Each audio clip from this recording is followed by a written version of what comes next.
থেকে 3.5 মাস আগে যিনি আমার গর্ভধারী মা তিনি স্বর্গলাভ করলেন।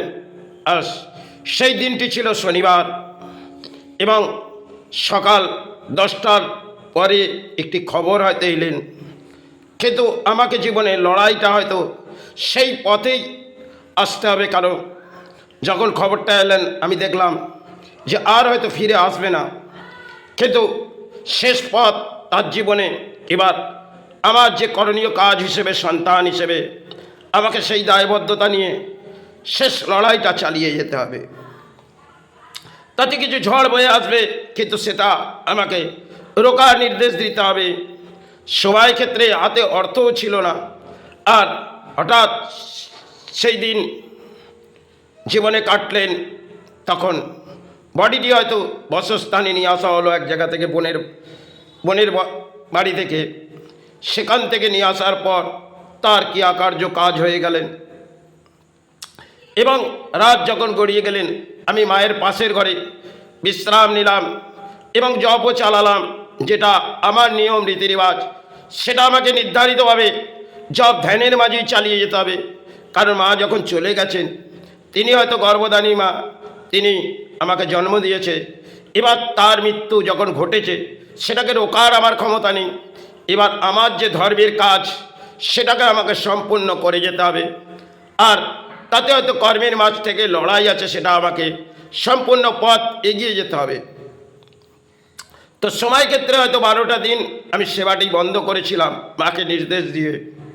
সেটা জীবনের মাঝ থেকে যদি গর্ভধারী মা, সেটার জন্য আমাকে পালন করতে হবে।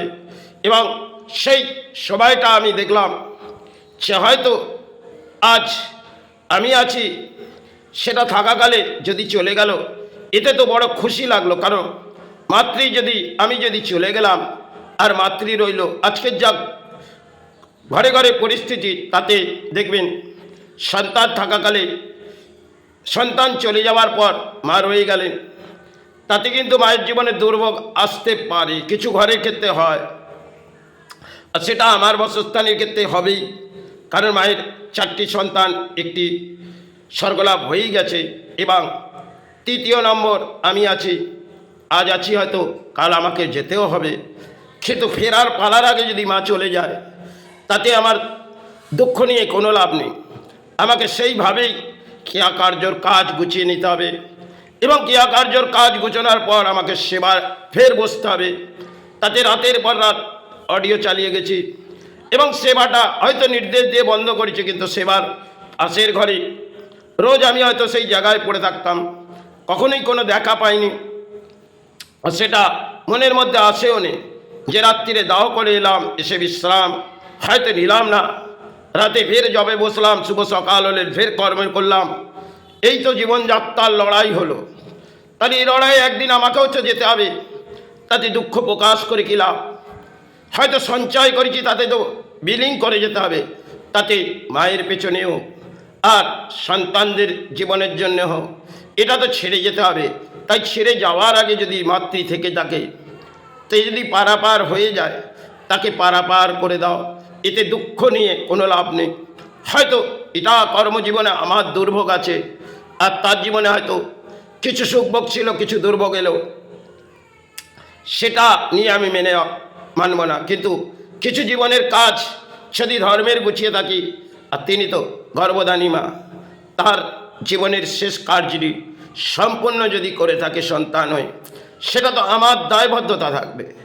সেখানে সন্তান যারা আছে তারা হয়তো পেছন দিকে হাঁটবে। কারণ আজকের যা সমাজের পরিস্থিতি, এটা ঘরে ঘরে দেখবেন একটা ভাতৃকে নিয়ে যেটা হয়, পিতাকে নিয়ে, সেটা জীবনযাত্রার মাঝে দেখবেন আজকে মা যদি থাকে এবং সন্তান যদি চলে যায়, তাহলে তার জীবনে কিন্তু দুর্ভোগ আসতে পারে। কিছু ঘরের ক্ষেত্রে নাও আসতে পারে, কিন্তু কিছু ঘরে যাদের অর্থ আছে তারা হয়তো মাকে দেখবেন, কিন্তু যাদের অর্থ কমজোরি তারা তো কেউ দেখবে না। তাহলে আসা যাওয়ার পালা আমাদের মনুষ্য জন্মে, সেটা হয়তো আমিও হয়তো ফিরে আসবো না। আবার হয়তো কোনো জায়গার মাঝে জীবন দান আসতে পারে কি নাও আসতে পারে, সেটা আমি হয়তো এই নিয়ে আসতে চাই না। কিন্তু একটা সময় যে ঝড় বউ বয়েছে, আর এটা তো শেষ ঝড়, সেটাকে রোকার হয়তো ক্ষমতা আমার নেই, কিন্তু লড়াইটা তো করতে হবে। তাতে ধর্মের পেছনে আছে তো কে আছে আশ্রয় নিয়ে। আজ আছে হাতে অর্থ আছে, কাল এই অর্থ তো থাকবে না, আর নেই এই দেহটা থাকবে। এই দেহটা যেটা আমরা মানুষ্য জন্ম পেয়েছি, এ দেহ নিয়ে হয়তো কর্ম করেছি, সাথে হয়তো ধর্ম করলাম, আর সেই ধর্ম করে যদি নেভাতে না পারলাম তাহলে আমি সন্তান কি? কেন আজকের তারিখে দেখবেন সমাজে যে জায়গাটা বসে রয়েছে সেটা একটা যেন দড়ি বেঁধে দিয়েছে সমাজ। কারণ পিতা বেঁচে থাকাকালে আর মাতা বেঁচে থাকাকালে যদি সন্তান চলে যায়, কারণ আজকে যে ঘরেরগুলো পরিস্থিতি আছে, যে পরিবারগুলো আছে, তারা তাদের মাকে চোখে দেখবে, আর পরের মা তারা কিন্তু মেনে নেয় না। এটা বহু ঘরের ক্ষেত্রে আছে, সেটা তারা আজকে সেই জিনিসগুলো বোঝে না। আজকে দেখবেন তারা নিজের নয়ের কাছে চলে যাবে, আর সন্তানদের মা পড়ে থাকলে সে যাই হোক, যদি কোনো অসুস্থ হয় দেখবেন আজকের পরিবারগুলো তারা বলবে তাকে কোনো হসপিটালে পাঠিয়ে দাও, আমরা একটু দেখে আসবো। এটাই তাদের জীবনে যেন খেলা থাকবে। কিন্তু যদি সন্তান হিসেবে তাদের ব্যাখ্যা করা যায়, তারা হয়তো সেটাকে ক্ষুব্ধ মনে করবে। এটা হয়তো আমি জীবনে দেখেছি, তাই যেটা ঘটেছে সেটা সত্য, এবং সত্যটাকেই মেনে চলুন। অসৎটাকে আপনি যখন মেনে নেবেন, সেটা আজকে আপনি মেনে নিলেন, কালকে কিন্তু এই অসতের পাপের ঘোড়াটা আপনার সেখানেই পৌঁছাবে।